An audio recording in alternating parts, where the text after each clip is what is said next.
जय श्री कृष्णा। पुराने समय की बात है।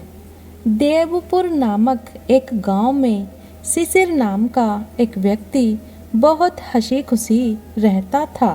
खेती बाड़ी करने के साथ साथ शिशिर बहुत ही धर्मपरायण भी था।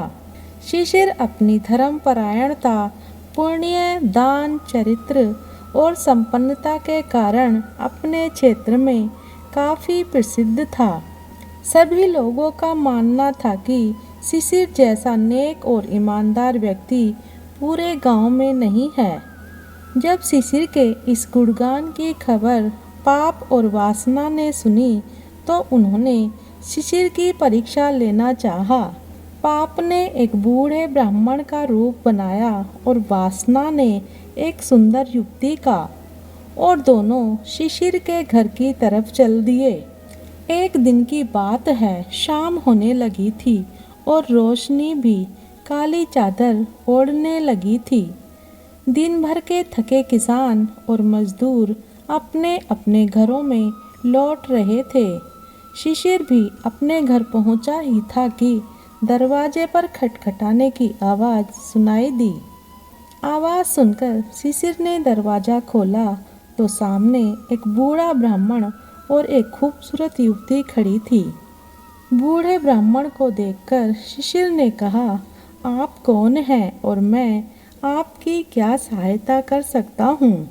बूढ़ा ब्राह्मण बोला, मैंने आपका बहुत नाम सुना है और आपके यश ज्ञान से प्रभावित होकर मैं आपके पास आया हूँ। हम मुसाफिर हैं और बहुत दूर से आ रहे हैं और हमें आज रात ही आगे एक गांव में पहुंचना है।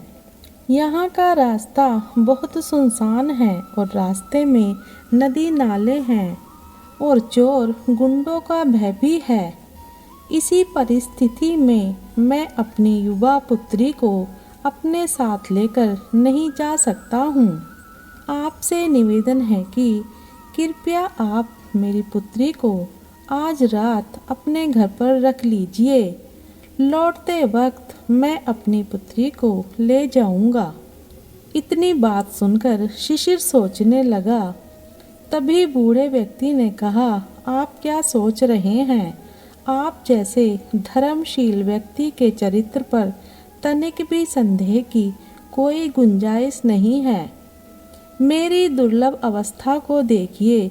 रात्रि में मैं अपनी जवान पुत्री को लेकर कैसे जा सकता हूँ?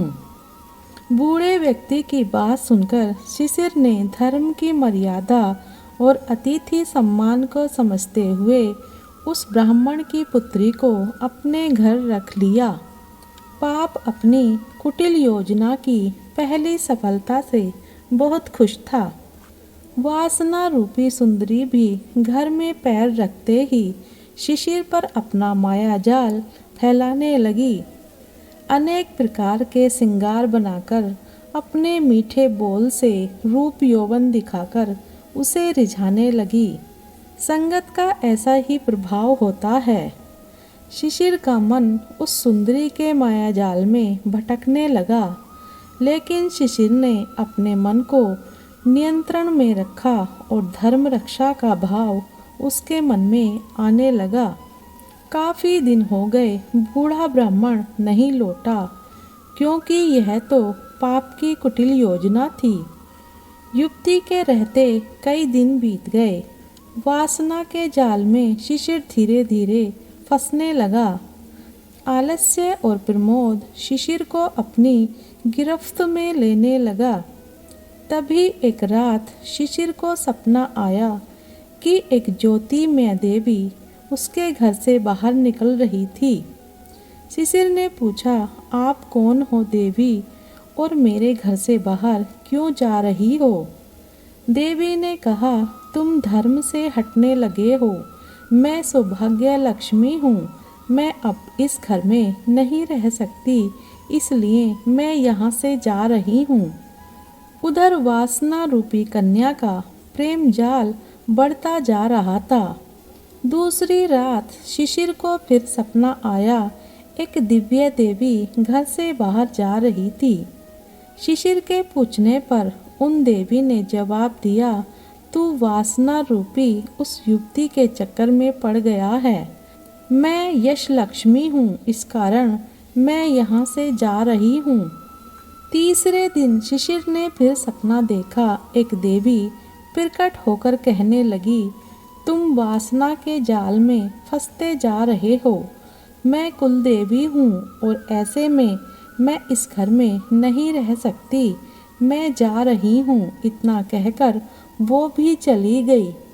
कुछ दिन और बीत गए। वासना रूपी युवती शिशिर से और निकटता बढ़ाने लगी। तभी उस रात शिशिर को एक और सपना आया। एक दिव्य पुरुष घर से निकल रहा था। उन्हें देखकर शिशिर ने उनके पैर कसकर पकड़ लिए और पूछा, आप कौन हो और घर से क्यों जा रहे हो? उस दिव्य पुरुष ने कहा, मैं धर्म हूँ। तुम्हारे घर से सौभाग्य, यश और कुल तीनों देवियाँ चली गई हैं। मैं अकेला इस घर में नहीं रह सकता, इस कारण मैं भी यहाँ से जा रहा हूँ। इतनी बात सुनते ही शिशिर हृदय से रो पड़ा और उसकी आंखों में आंसू आने लगे और वह धर्म के पैर पकड़कर बोला, हे भगवान, मैंने जो कुछ किया है धर्म की रक्षा के लिए ही किया है। आपके कारण ही उस कन्या को घर में जगह दी थी। मैंने अतिथि धर्म की रक्षा की है। मुझे क्षमा कर दें और मेरे घर से ना जाएं। वासना से मेरा कोई संबंध नहीं है। मैंने तो सिर्फ धर्म की रक्षा की है। नींद से जागने पर शिशिर पहले की तरह धर्म का पालन करने वाला हो गया और उसी समय वासना रूपी युवती भी घर से गायब हो गई। यह छोटी सी कहानी हमें यह सिखाती है कि अपने मन को वश में रखकर हम कोई भी कुसंगति को छोड़ सकते हैं। धर्म का पालन ही सर्वश्रेष्ठ है।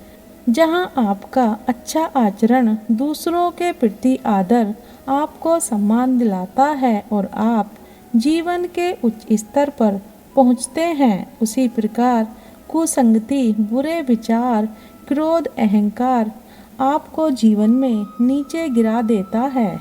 इसलिए हमेशा अपने मन को वश में रखने की कोशिश कीजिए। वीडियो को अंत तक देखने के लिए धन्यवाद।